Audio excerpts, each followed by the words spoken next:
Good evening, hello and welcome to this edition of the India Development Debate. I'm Nayantara Rai. India's 10-year struggle at the world stage finally over. And it's been a victory.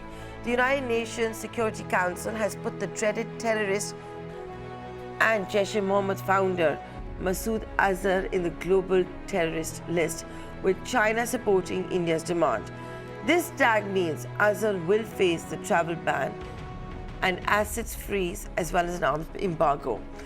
This diplomatic achievement of the Narendra Modi government comes a little after the midpoint of Battle 2019, the Lok Sabha elections, and after the government's renewed efforts post-Uri, Pathankot, Pulwama terror attack. In a move to thwart the BJP's aggressive campaigning along the line of national security, the Congress claims the process has started under the UPA, and their tenure saw 6 surgical strikes as well. How big a victory is this for India's fight against terrorism? Is this a mark of success of Prime Minister Narendra Modi's foreign policy? Is the Congress claiming undue credit? And has the Congress fallen into the BJP's trap by talking about national security, the main election plank of the Bharatiya Janata Party this election season? All that and more in this edition of the India Development Debate. Before I invite my panelists, let's get to the reactions that have been pouring in through the day. जब देश जीतता है तो हर भारतवासी जीतता है, लेकिन विपक्ष के कुछ मित्रों को लगता है कि अगर इस जीत में वो शामिल हो गए तो शायद इसकी राजनीतिक कीमत उनको देनी पड़े. We would want to highlight the fact that the zero tolerance policy for terror by the Prime Minister has borne fruit, and this is definitely something which this government will want to draw the attention of the people of India. Terrorism shall not be tolerated, and this clear declaration from the UN is something which is noteworthy. जब United Nations security council ने पाकिस्तान में स्थित और वहां से समर्थित आतंकवादी संगठन जैश ए मोहम्मद के सरगना मसूद अजहर को ग्लोबल टेररिस्ट घोषित कर दिया है, आज भारत को यह एक बहुत बड़ी कामयाबी मिली है. I'm happy that this has materialized. कर दिया तो अच्छा है. ये इससे क्या फर्क पड़ेगा समय बताएगा. तो ये तो बहुत दिनों से होना था. अब देखिए ये बहुत पहले हो जाना चाहिए था. चुनाव के समय ये हो रहा है. अब ये क्या चुनावी बात है क्या है मैं नहीं जानता. We are happy that other countries have prevailed upon Beijing, upon China, to withdraw their objection. This resolution was moved by European countries, and India is grateful to them. प्रधानमंत्री पाकिस्तान के वो दोस्ती जता रहे हैं मोदी जी के साथ, तो दाऊद इब्राहिम, हाफिज सईद और मसूद अजहर को तत्काल भारत को सौंप देना चाहिए. As you can see, a lot of reactions that have been pouring in. Let me now invite my panelists and introduce you to them. Gopal Krishna Agarwal, the national spokesperson for the Bharatiya Janata Party. Sanjay Jha, the national spokesperson for the Congress Party.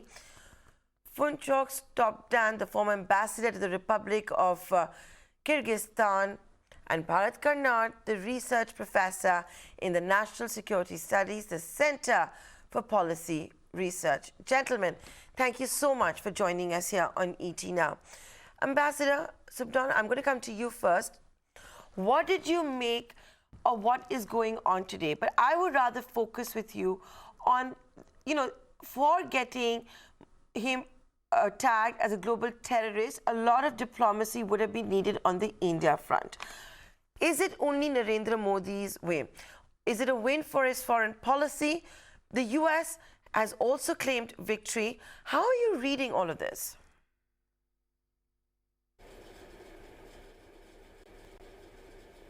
Is it for me? Hello. Yes.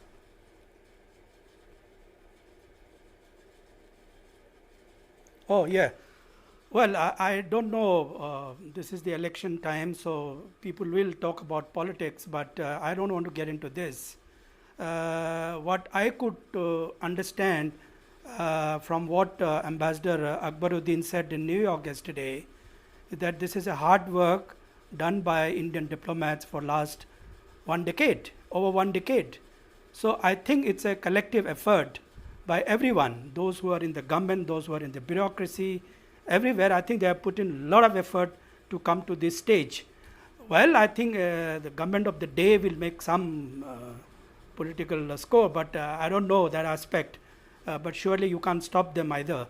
But on the whole, it's a very good thing. I won't say it's a victory because we were not playing a cricket match with somebody. It's a big achievement for Indian diplomacy, and this is where it lies, and there we should stop also. We should not make too much politics out of this. And secondly, Masood Azhar is a very small, cock in the wheel. Why do you have to focus so much on Masood Azhar to put entire India-China relationship at Masood Azhar thing? And if you want to be those specific in our relationship with China with one fellow, then tomorrow China will also come back on one specific issue. I think we should leave it a little more open, broad. This is where I see the risk in future. They also might demand something, and it will be very difficult for us to, something happens on the border. How do you now link up Masood Azhar with border? So therefore, there's always a risk in overplaying all these issues. Obviously, and I heard Prime Minister Modi's statement very carefully. He didn't say anything against China. He thanked everybody, and he said congratulated the whole nation. But blaming somebody or the other, I think that doesn't require at this moment. We should feel very happy that we have reached to some level where I think we are quite confident now on terrorism issue. We have certainly put the Pakistanis on the back foot, and they have no other option. And the China also realized, I suppose, by end of the day, they had no other option. Right. But to agree to, and interestingly thing, it was not so much United States, it's the French proposal. Right, Ambassador. You made some very valid points. Let me take it across. Ambassador, you made some very valid points. I would like to now discuss that with Bharat Karnad. You have Ambassador stopped done saying that, don't overplay this. This is not a victory. Yes, it's important, and also we should not overplay it perhaps because this was more symbolic in nature. Jaish-e-Mohammed was already blacklisted, but with this, it is a significant step, which is what we're talking about, Bharat Karnad, over here. What I would now like to talk to you about is that the future of the Indo-China relationships in post what has happened at the UN. Would you say that this is a win for Narendra Modi's policy, whether it was Doklam, now that he has managed to convince China as far as the United Nations, for Masood Azhar also goes, and the Indo-US bonhomie, which we talk a lot about these days? Well, let me just be the Cassandra in all these very optimistic talk and so on. The fact of the matter is that the Americans and the Chinese have given up very little in return for what, in trying to please India.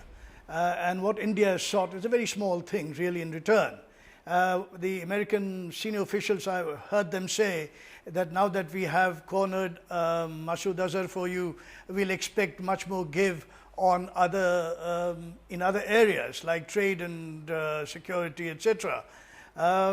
Similarly, I'm sure Beijing has had its own quid pro quo for supporting, or rather withdrawing, its technical hold that it has had on declaring Masood Azhar a global terrorist. So there might be a price to pay, a diplomatic price to pay, because that's the trade-off.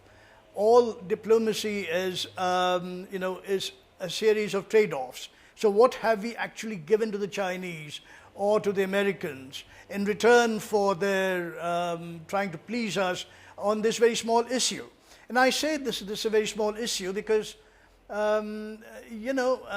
is it anybody's belief that now that this guy has been declared a global terrorist, Pakistan government has come in formally to say, yeah, we're going to ban him too, that the ISI is going to give up on an asset that they have nursed over the years, and that has helped them a huge lot in the past.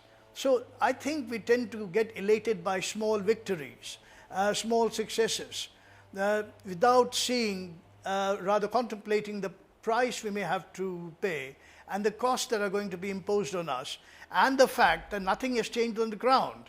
Pakistan Army's ISI will still support and launch the JeM cadres in another name across into the valley for terrorist activity. So I think it's a bit premature for everybody here to jump up and down and claim a great victory. I'm going to interrupt you there because it's only a 30-minute long. It's only a 30-minute long debate. I want to bring in the politicians now. Both of you have now set the stage to bring the politicians in. Gopal Agarwal, yes, it's a big symbolic achievement, but you've just heard what the two gentlemen before you, Ambassador Stopdan as well as Bharat Karnad, have said. Will you now have to pay a big price? Will India have to pay a big price for getting the US to rally behind it, as well as China to rally behind it? You just heard what Bharat Karnad had to say. How real is that fear? Donald Trump talks about, for example, India's import duties when it comes to Harley Davidsons. Do you now can you even ask for an exemption when it comes to, for example, importing Iranian oil? Nayantara, the issue is that we were already paying a big price with regard to the terrorism. It was the main issue was isolation of Pakistan and acknowledging that Pakistan is an epicenter of terrorism, and the Pakistan had to be isolated globally. We knew that the Pakistan was initiating all this cross-border terrorism. We knew that it was inflicting us. We were paying heavy price of all this activity, but globally it was not being properly acknowledged. I do not say that this is an isolated achievement and only we should look into it. We should look also on the Uri strike, surgical strike, then the Balakot air strike, and then when the Prime Minister said that if there is a one bullet from across the border, we will not leave that, we will give befitting reply, our army is free to take action. Even we have taken steps inside the Kashmir. So, here the terrorism was being conducted from cross border. We have hit across the border. Army has been more straightforward in coming out with counter insurgencies. Then globally also India has been acknowledged, and it is a diplomatic effort on all sides.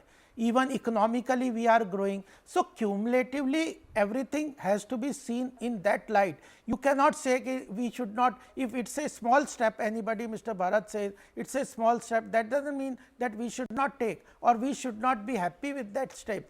So, this is a cumulatively together all these things now show that India has much more support across the globe. Its thought on the terrorism is being accepted, acknowledged.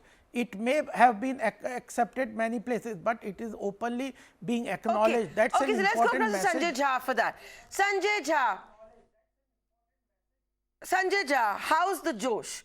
You know, after Masood Azhar being blacklisted as a global terrorist, the Congress party suddenly coming out more than halfway through elections talking about the UPA also did so many surgical strikes. Why is the NDA talking about it? I want to ask you, why didn't your party talk about it earlier?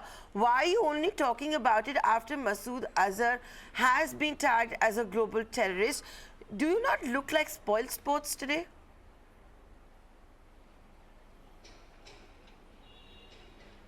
Nayantara, you should read Dr. Manmohan Singh's interview today. That is how a statesman with complete political responsibility speaks. He mentioned that for us, a national security, a surgical strike, 6 of them that happened under the UPA was like a strategic deterrence. So the attempt was never to make political capital out of it.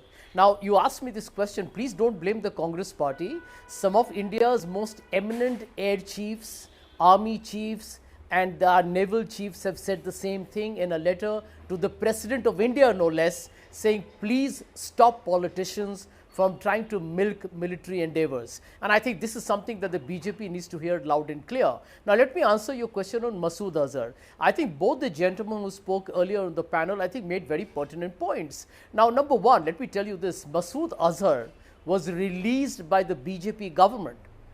Number two, Masood Azhar's Jaish-e-Mohammed was banned by the Pakistan government establishment, and yet you know that after Pulwama, Jaish-e-Mohammed claimed full public responsibility, got international media spotlight for saying that they committed the ghastly act of terrorism. What does it tell you? That these bans have no meaning if the Pakistan deep state is supporting one of its own homegrown terrorist outfits. Point number two, we banned Hafiz Saeed within weeks of 26/11. Now look at the reality. America, which has given Pakistan approximately an aid of $35 billion over the last, since 2001, has a $10 billion bounty on Hafiz Saeed's Lashkar-e-Toiba. Yeah. Hafiz Saeed actually created a political party and is fighting an election.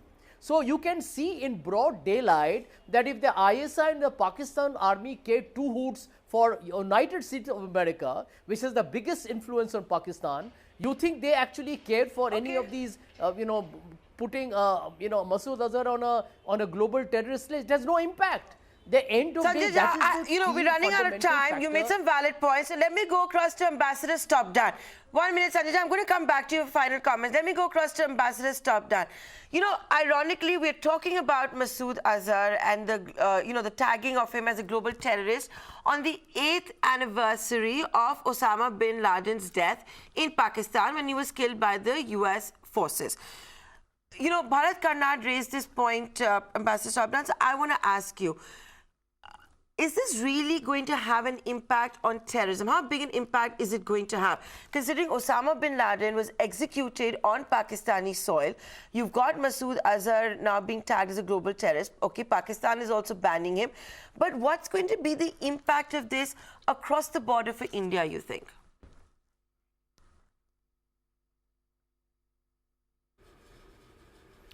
I don't think that's why people are describing this situation as a symbolic win for India, but that doesn't mean that terrorism is going to end tomorrow with Masood Azhar. There will be hundreds of other Masood Azhar will appear from a deep Pakistani state. I don't know, whatever they want to bring out from that country. The point here is that this is a moral victory. We should leave it there. And beyond that, to stretch it to the international level, well, that would be very vague, I think, for us to champion the cause of human rights in terrorism terms and other things. It's a larger philosophical issue. But I believe the states are looking for concrete actions. And here, I think this government has done it. Credit must be given. But the point here is that this is a byproduct of the, we are caught into the US-China crossfire now. Sometimes the issues are not important. The timings are very important. Look at the timing today in the international situation. From today onwards, the waiver that we got, China and India, that is going to be over from tomorrow. And I think China needs us. They are looking for a perfect time, and they got this time at the midst of Indian election, at the time where the sanctions are going to be imposed again. And therefore, it's a perfect situation. And don't forget, in what happened in Sri Lanka 10 days ago, the series of bombings, that is the real route for the Belt and Road for the Chinese. And they understood there were 5 to 6 or maybe 10 Chinese got killed in Colombo. They understand all these things. So there is a compulsion. There is certainly a compulsion for the Chinese. But in March itself, they could have given us this support at the UNSC. But they didn't do it because they are looking for the perfect time. And I think the signal coming is that today the trade war between United States and China I'm is running too out of time, serious. so Bharat Karnad, I'm going to come to you. There's a lot, Bharat Karnad, I'm sorry to interrupt you there. You made some points which I want to now go across to Bharat Karnad for. The Ministry of External Affairs has said that Pulwama played a key role in listing of Jaish-e-Mohammed Chief Masood Azhar as a global terrorist by the United Nations. There's a lot that is also being talked about the dossier, whether Pakistan's name was in it or not in it. There's also this entire story, I don't know if you've read it in the Economic Times, about how China said, let's first wait for the general elections in India to end before we come out with our view, which didn't happen, and that's why maybe the US prevailed. What do you make of all of this? Now look, the US and China, they're right now engaged in their high-level trade talks to hammer out a deal, a trade deal, a bilateral arrangement, and that's their priority area. This is a very minor issue, virtually a tertiary issue for both the Chinese and the United States. They don't really care much whether India suffers from terrorism or not, as long as they don't. And they, of course, act unilaterally when they have to contain terrorists within their fold, or when they execute or prosecute anti-terrorist actions, and they do so without let or hindrance. Now, Pulwama, among other earlier surgical strikes, etc., was again a sort of this is retaliation, of course, and that's helpful, but we have had a record of pussyfooting around the kind of options we actually have.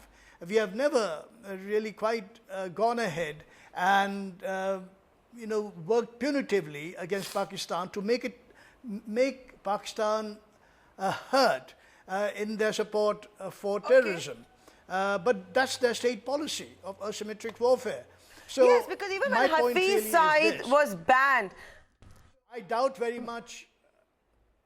Because, Bharat Karnad is a very valid point. And, Sanjay Jha, coming to you, you talked about how the Congress had succeeded in being able to ban Hafiz Saeed. What happened after that? We saw how Hafiz Saeed was living in Pakistan. So what you're claiming to be a victory is exactly what the BJP is doing today. But Sanjay Jha, what I want to get at is, you brought up Prime Minister Manmohan Singh's interview. After that, we've seen a Congress press conference, Rajiv Shukla giving out the dates of certain surgical strikes. What I found to be very ironical was in the data that was shared by Rajiv Shukla, at least, it doesn't seem that we saw a surgical strike after 26/11. I'm not saying that was a decision your government took, but aren't you giving ammunition to the BJP to come up on that point? Just like how you're suddenly talking about national security, have you fallen into the trap of the BJP? It's its main election poll, and that's now suddenly what the Congress has no choice but to talk about.